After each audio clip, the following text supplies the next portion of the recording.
kamusta ang Grand Fiesta ng Diyos dyan sa Apalit? Marami ba ang mga naka-avail ng medical mission at masasarap na pagkain? Yes, magandang tanghali, Ella. Siyempre, napakasaya dito sa loob ng MCGI Convention Center dito sa Apalit, Pampanga. Talaga namang lahat ay mga nag-e-enjoy at kasalukuyan din ay marami ang mga pila sa mga food booth at marami ang mga busog at marami din ang mag-uuwi ng kanilang mga pagkain sa kanila ring mga pamilya. Hindi bababa sa 10,000 mga kababayan natin mula sa gitnang Luzon ang nakiisa ngayong araw sa Grand Fiesta ng Diyos ng Members Church of God International ngayon dito sa Apalit, Pampanga. Bukod pa ang mga nakiisa sa selebrasyon sa parting Luzon, Visayas at Mindanao. Ayon kay Kuya Daniel Rason, ang nasabing Fiesta ng Diyos ay hindi lang para sa MCGI, kundi open ito sa lahat ng mga kababayan natin, lalo na ang mga nangangailangan, mga may sakit at mga may kapansanan. Ito po ang ibig naming maipractice, makapagpatuloy na gumawa ng mabuti sa lahat. Regardless kung ano man po ang inyong relihiyon, regardless kung ano man po ang inyong wika, ang inyong kulay, ang inyong lahi. As a matter of fact, ngayon po sa buong mundo, sa iba't ibang bahagi ng daigdig, tayo po ay sabayang nagsasagawa ng paglingap sa ating mga kapwa-tao. Yan po ang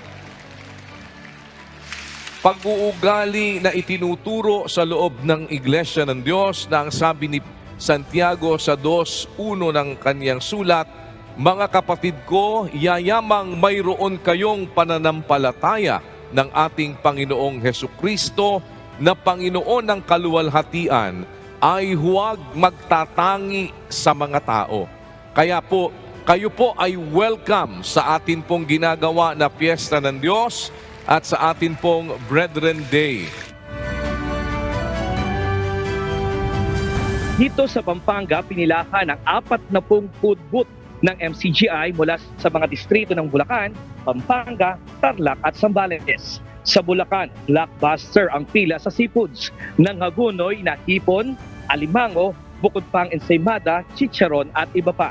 Sa Pampanga naman, dagsa ang lutong ulam ng mga Kapampangan. Meron ding street food at mga kakanin.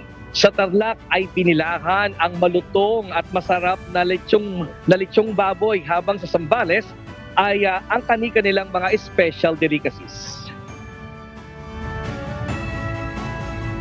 Mainit po kasi kaya pumila po ako dahil nahuhong po ako ng tubig, sobra pong init sa inumin po ng juice.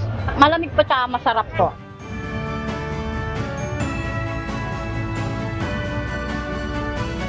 Samantala, binilahan din ang free medical, dental at optical check-up ng maraming mga pasyente na gustong magpagamot at mabunutan ng ngipin.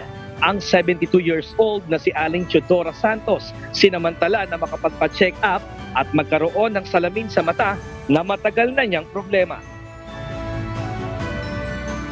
May libre na rin akong salamin at mayroon pang gamot na 1 year. Isa lang gamot, 1 year na. Wow.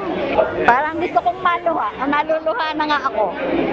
Gusto kong maiyak sa tuwa. Dahil sa mga taong natutulungan, hindi lang ako, marami. Salamat sa Diyos.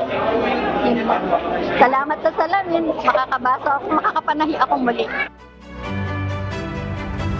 Samantala, tinangkilik din ng ating mga kababayan ang public service na handog ng iba't ibang government agency na public services kagaya ng Social Security System, PhilHealth, PhilSys, bukod pa ang UNTV Action Center at ang MCGI Classify Ads. Dito naman sa area ng free store ay kitang-kita naman ang pila ng mga kababayan natin na talaga namang maraming mga gusto makapag-uwi ng kanilang mga free store items na kung saan ay maaari silang makapamili dito ng iba't ibang mga pagkain, kabilang na yung mga dilata, gulay at iba pa. Ella, sa kasalukuyan nga ay mapapansin mo sa aking likuran, talagang nasa 5,000 na mga kababayan natin na mapaglilingkuran at makapag-uuwi ng kanilang mga grocery. Mahalagang bagay ito dahil lalo na sa hirap ng buhay ngayon ay malaking bagay na yung magkaroon sila ng bigas, mga sardinas at iba pang mga pagkain na talaga namang kailangan ng mga kababayan nating mga nangangailangan sa panahon nating ito. At asahan na, Ella, hanggang alas 5, hanggang mamayang hapon ito, ay marami pang mga darating dito at marami din talaga naman ang pumipila hanggang ngayon sa napakaraming mga food booth na para makapag-avail ng libreng pagkain at bukod pa yung only juice na talaga namang kailangan lalo na ngayon na mainit ngayon dito sa lugar. At yan mating latest live mula dito sa MCGI Convention Center sa Apalit, Pampanga. Balik sa'yo. Ella?